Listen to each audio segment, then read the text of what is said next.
दोस्तों, मोदी सरकार में एक ऐसा नाम है जिसके पास इस वक्त सरकार और संगठन दोनों की बेहद अहम जिम्मेदारी है। लेकिन अब सवाल ये उठ रहा है कि क्या आने वाले दिनों में इन्हीं दो जिम्मेदारियों में से एक जिम्मेदारी उनसे वापस ली जाएगी। जी हाँ, मैं बात कर रहा हूँ पीयूष गोयल की। एक तरफ वो मोदी सरकार में वाणिज्य और उद्योग मंत्री हैं और दूसरी तरफ अब बीजेपी के कोषाध्यक्ष की जिम्मेदारी भी उनके कंधों पर आ गई है। यानी सरकार के एक बड़े मंत्रालय से लेकर बीजेपी के पूरे खजाने तक जिम्मेदारी एक ही नेता के पास है। और बीजेपी को लेकर या कहें मोदी वाली बीजेपी को लेकर ये अपवाद माना जाता है, क्योंकि बीजेपी में मोदी युग के बाद एक बात बार बार देखने को मिली है, एक नेता, एक पद और एक जिम्मेदारी। तो लाजमी है कि क्या पीयूष गोयल के मामले में बीजेपी अपना यही नियम बदलेगी या फिर आने वाले दिनों में उनके मंत्रालय को लेकर कोई बड़ा फैसला हो सकता है।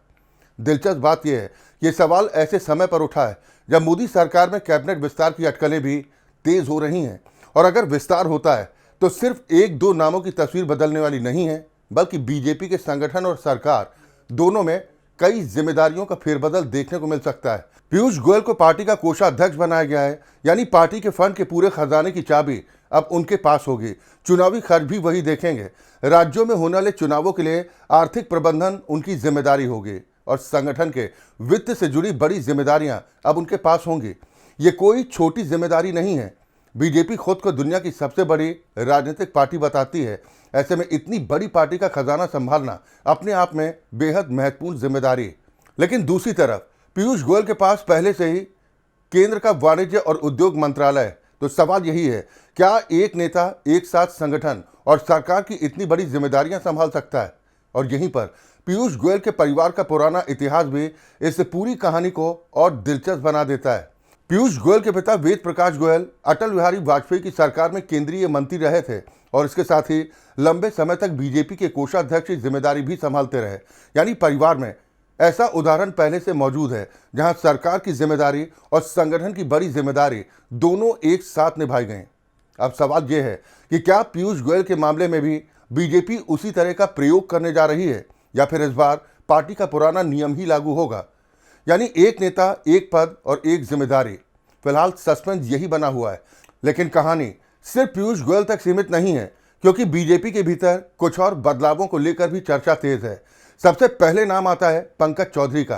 पंकज चौधरी को उत्तर प्रदेश बीजेपी की कमान दी गई और इसके बाद उनके केंद्रीय मंत्री पद को लेकर भी सवाल उठने लगे। अगर संगठन की जिम्मेदारी और सरकार की जिम्मेदारी अलग अलग की जाती है तो उनके मंत्रालय में भी नया चेहरा देखने को मिल सकता है। इसके बाद दूसरा नाम है हर्ष मल्होत्रा। हर्ष मल्होत्रा को दिल्ली बीजेपी की जिम्मेदारी दी गई है और अब उनके केंद्रीय मंत्री पद को लेकर भी अटकलें लगाई जा रही हैं। यानी संगठन में नई जिम्मेदारी मिलने के बाद क्या सरकार में उनकी भूमिका भी बदलेगी, ये भी आने वाले दिनों में साफ हो सकता है। और फिर आता है रवनीत सिंह बिट्टू का मामला। उनका राज्यसभा कार्यकाल पूरा हो चुका है और ऐसे में उनके मंत्री पद को लेकर भी बदलाव की स्थिति बनी।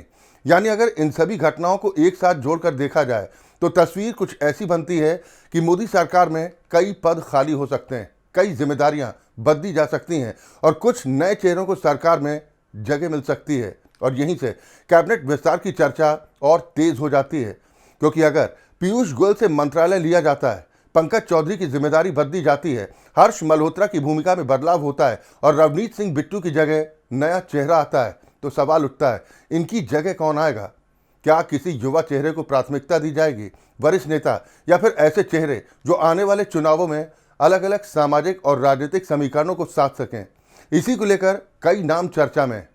राघव चड्ढा का नाम भी चर्चा में, सायोनी घोष का नाम भी सामने आने की बातें, अनुराग ठाकुर का नाम भी संभावित चेहरों में लिया जा रहा है। कंगना रनौत को लेकर भी अटकलें और बीजेपी के भीतर से कुछ और युवा नेताओं को मौका दिए जाने की चर्चा भी की जा रही है। लेकिन यहाँ एक और सवाल बेहद महत्वपूर्ण है, क्या बीजेपी इस बार सिर्फ मंत्रालयों की खाली कुर्सियां भरेगी या फिर कैबिनेट में आने वाले समय की राजनीति का नया चेहरा भी तैयार करेगी? क्योंकि हाल ही में बीजेपी में जिस तरह से नितिन नवीन की टीम का ऐलान हुआ, उसको लेकर भी यही सवाल उठे कि क्या संगठन में युवा चेहरों को पर्याप्त जगह मिल रही है? अगर अब मोदी कैबिनेट में भी बदलाव होता है तो सबकी नज़र इस बात पर होगी कि क्या सरकार में युवा नेताओं की हिस्सेदारी बढ़ती है, क्या नए सामाजिक समीकरणों को साधने वाले चेहरे आते हैं, या फिर पार्टी एक बार फिर अनुभवी नेताओं पर भरोसा करती है। और सबसे बड़ा सवाल वही है, आखिर पीयूष गोयल का क्या होगा, क्योंकि पीयूष गोयल के पास पहले रेल मंत्रालय जैसी बड़ी जिम्मेदारी भी रह चुकी है, लेकिन 2024 के बाद रेल मंत्रालय अश्विनी वैष्णव के पास चला गया। अब उनके पास वाणिज्य और उद्योग मंत्रालय है और इसी बीच उन्हें बीजेपी के कोषाध्यक्ष की जिम्मेदारी भी सौंप दी गई। तो क्या बीजेपी उन्हें दोनों जिम्मेदारियां देकर ये संदेश दे रही है कि पार्टी को उन पर पूरा भरोसा है, या फिर कुछ ही दिनों में उनसे मंत्रालय लेकर उन्हें पूरी तरह संगठन की जिम्मेदारी सौंप दी जाएगी? अगर ऐसा होता है तो ये सिर्फ एक मंत्री के मंत्रालय बदलने की खबर नहीं होगी, बल्कि ये बीजेपी के उस सिद्धांत की भी बड़ी परीक्षा होगी जिसमें एक नेता को एक पद और एक जिम्मेदारी देने की बात कही जाती रही है। और अगर बीजेपी इस नियम से अलग जाकर पीयूष गोयल को सरकार और संगठन दोनों की जिम्मेदारी देती है, तो फिर यह भी एक बड़ा राजनीतिक संदेश होगा कि पार्टी को लगता है पीयूष गोयल दोनों मोर्चों को एक साथ संभालने में सक्षम है। लेकिन अगर उनसे मंत्रालय वापस लिया जाता है तो फिर सवाल उठेगा, क्या बीजेपी संगठन को सरकार से ऊपर प्राथमिकता दे रही है? यानी आने वाले दिनों में जो भी फैसला होगा उसके पीछे सिर्फ कैबिनेट की कुर्सियां नहीं होंगी, उसके पीछे बीजेपी की आने वाली रणनीति भी दिखाई दे सकती है। कौन सरकार में रहेगा, कौन संगठन में जाएगा, किसे प्रमोशन मिलेगा, किसकी जिम्मेदारी बदलेगी, और सबसे बड़ा सवाल, क्या मोदी कैबिनेट में इस बार युवा चेहरों की एंट्री होगी? फिलहाल इन सवालों के जवाब का इंतजार है, लेकिन अगर आने वाले कुछ दिनों में कैबिनेट विस्तार होता है तो पीयूष गोयल से लेकर पंकज चौधरी, हर्ष मल्होत्रा, रवनीत सिंह बिट्टू और नए संभावित चेहरों तक हर नाम पर सबकी नजर रहने वाली, क्योंकि इस बार सिर्फ मंत्रालय नहीं बदल सकते, बीजेपी की अगली राजनीतिक तस्वीर भी बदल सकती। फिलहाल तो उस पल का इंतजार है जब बीजेपी फिर से एक बार ऐलान करेगी। दोस्तों, पीयूष गोयल को लेकर आपकी क्या राय है? कमेंट के जरिए अपनी राय रख सकते हैं। आपके जवाब को हम जरूर प्राथमिकता देंगे और आपकी राय वाजिब लगी तो अगले वीडियो में उसे शामिल करने की कोशिश करेंगे। फिलहाल स्पेशल सेगमेंट में अभी के लिए बस इतना ही, लेकिन आप जुड़े रहिए राष्ट्रीय टीवी के साथ। नमस्कार।